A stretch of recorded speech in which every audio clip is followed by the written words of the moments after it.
There are certain artists who don't just make music, they breathe it. They live it, bleed it, and carry it in every pulse of their existence.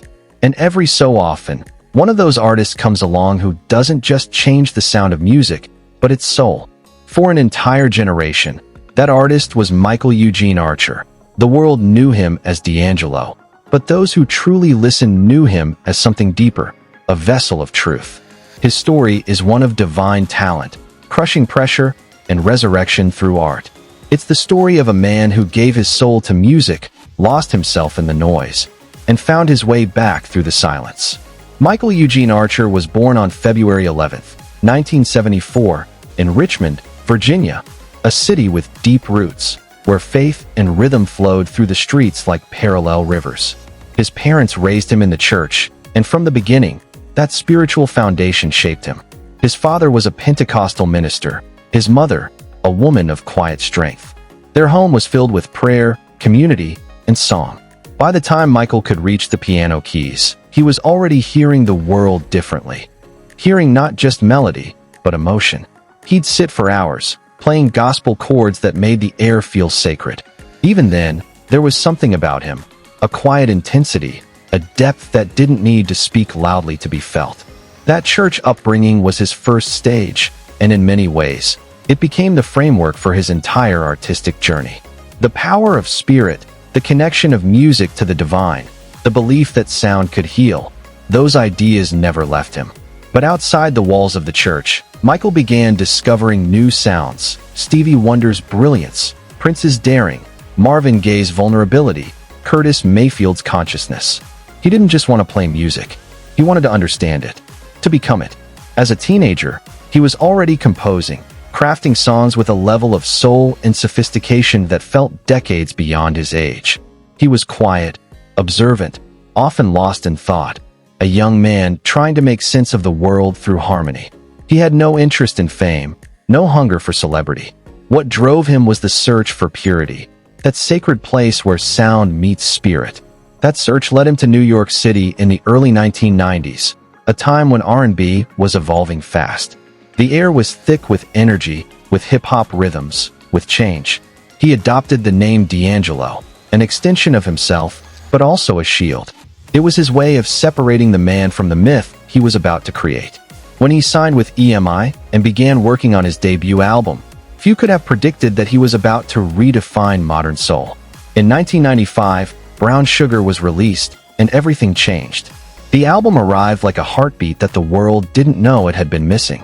It was smooth, raw, and intoxicating, an alchemy of old soul and new groove. The title track, Brown Sugar, hit like warm smoke, blending funk, jazz, and gospel into something that felt both familiar and futuristic. D'Angelo wasn't trying to impress. He was expressing. Every track, Lady, Cruisin', When We Get By, felt intimate, like pages from a personal journal turned into melody. What set D'Angelo apart wasn't just his sound, it was his spirit. He sang with conviction, but also with restraint. He could glide from whisper to wail with a natural grace that pulled you in. It wasn't about perfection, it was about presence. His music wasn't loud, it lingered. It made you lean closer. It made you feel. Critics hailed him as the new Marvin Gaye. Others called him the face of a new era, neo-soul. He became a movement overnight, alongside artists like Erykah Badu, Lauryn Hill, and Maxwell. But for D'Angelo, labels meant nothing. He wasn't trying to start a movement. He was trying to make sense of himself. And when the spotlight grew brighter, he retreated into what he knew best, the studio. That retreat gave birth to something monumental. After years of creative silence, D'Angelo reemerged in 2000 with Voodoo, an album that transcended genre, time, and expectation. It wasn't just an album, it was a ritual.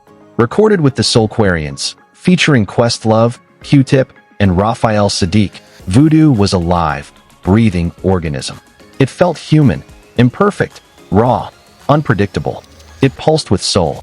From the groove of Devil's Pie to the tenderness of Send It On, every track was an exploration of life, love, and faith. And then came Untitled, How Does It Feel? The song was sensual, but also spiritual, a slow-burning meditation on connection. The accompanying video, a single continuous shot of D'Angelo, bare and vulnerable, singing directly into the lens, changed everything. It was intimate, honest, and powerful. But instead of being seen for its art, it was consumed as spectacle. The world fell in love with the image, not the man. The weight of that fame was suffocating. He had poured his soul into the music, only to have his body become the conversation. The applause turned to noise. The pressure became unbearable. The man who had once found freedom in music began to feel trapped by it. After Voodoo, D'Angelo vanished. Years passed without a word. Behind the silence was pain, addiction, self-doubt, loss, and disillusionment. The same intensity that fueled his artistry now fed his struggle. He battled personal demons, survived car crashes, wrestled with the expectations of a world that crowned him a genius before he was ready to carry that weight. The industry moved on, but his absence only deepened his legend. People whispered about where he was, what he was doing, if he would ever return. But even in those years of darkness, D'Angelo never stopped creating. The music never left him. It simply waited for him to find his way back. And when he did, it wasn't as the young prodigy who had once set the world on fire. It was as a man who had walked through the ashes and learned how to rise again. In December 2014, without warning, the world woke up to a miracle, Black Messiah. The album dropped in silence and hit like a storm. It was everything his fans had waited for, and more. Raw, political, deeply human, Black Messiah wasn't just a comeback. It was a resurrection. In a time of protest, pain, and awakening, D'Angelo's voice returned with power and purpose. Songs like The Charade, Until It's Done, Tutu, carried messages of resistance and reflection. They spoke to a world grappling with injustice and identity. But the album also held joy, groove, and hope. Sugar Daddy, Back to the Future, Betray My Heart.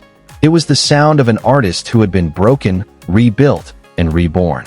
The title Black Messiah wasn't about ego. It was about unity.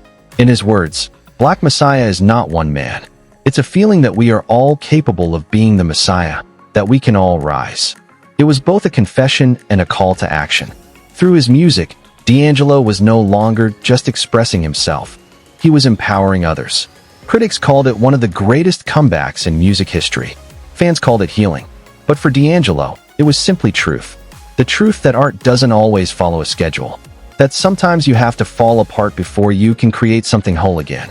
And that's the essence of Michael Eugene Archer, a man of depth, faith, and duality. The same spirit that once played piano in a small Virginia church still beats inside him. He's never been about spectacle or fame. He's been about connection, about finding the divine in the human and the human in the divine, about turning pain into sound. Today, D'Angelo remains as enigmatic as ever. He appears when the moment calls, disappears when it doesn't. He performs not for profit, but for purpose. When he plays live, when that raspy, soulful voice fills a room, it's not performance. It's communion. He's the same preacher's son who found God through chord progressions, the same artist who believes that music, when it's honest, can heal. His influence is everywhere, in the smooth confidence of Anderson .Paak, the vulnerability of Frank Ocean, the experimentation of Daniel Caesar, the soul revivalism of Leon Bridges. But none can replicate him. Because what makes D'Angelo extraordinary isn't just his sound, it's his sincerity, his refusal to be anything less than real. Michael Eugene Archer's story is a parable about purpose. It teaches us that genius isn't invincible, that pain can coexist with brilliance, and that redemption doesn't always happen in front of cameras. Sometimes it happens quietly, in the dark, with only the music to bear witness. He once said, "Music saved my life." And maybe that's why, after all these years, his music still saves others. Because every note carries a piece of that salvation, a reminder that it's okay to break, to disappear, to start again. His legacy isn't built on how often he's seen, but on how deeply he's felt. Michael Eugene Archer, D'Angelo, remains a mystery by choice. But in that mystery lies his truth. He's not chasing the world's attention anymore. He's nurturing his spirit, living his art, walking in the balance between man and messenger. He stands as proof that the greatest artists don't just create songs, they create sanctuaries. Places where the listener can rest, reflect, and remember what it means to feel alive. So when you hear that haunting voice glide over a groove, when you hear the pain, the faith, the sensuality, and the grace all wrapped into one, you're not just listening to an artist. You're listening to a man who has lived every note he sings. Michael Eugene Archer didn't just bring soul back. He reminded us that it never left. It just needed someone brave enough to carry it forward, with honesty, with heart, with humility. This is his story, the preacher's son, the soul philosopher, the prodigal genius who left, learned, and returned more whole than ever. Thank you for joining us on this journey through the life and legacy of D'Angelo, the man who turned silence into strength and music into ministry. If his story inspired you, if it reminded you that true greatness comes not from perfection, but from perseverance, then take a moment to like this video, share it with someone who loves real soul, and subscribe for more stories of artists who live their truth. Because in every generation, there are a few who don't just make music, they become it. And D'Angelo is one of them.